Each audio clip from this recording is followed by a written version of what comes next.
Malakas.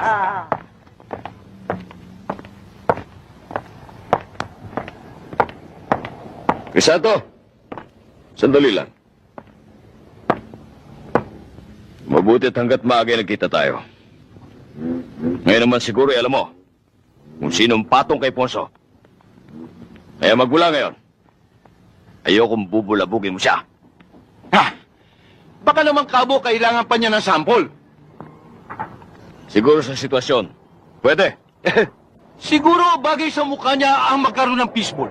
Yung pag binugbog, nagkakabukol-bukol ang mukha. Kabo, ang tinatakot, yung dati ng takot. Kaya humanap pa ng ibang tatakutin. Tinatakot mo ba ako? Hindi mo na ikinalang ang uniforme ko.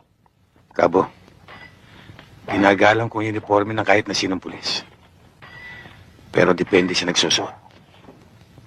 Sa nakikita ko medyo sumisikip na yung uniforme nyo. Pag-ingatan nyo lang, Kabo. Baka mapunit.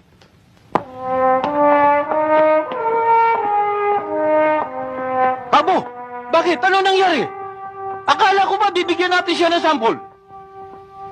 Tumigil ka dyan, Ponso, ha? Baka ikaw ang sampuli ko. Yes, sir.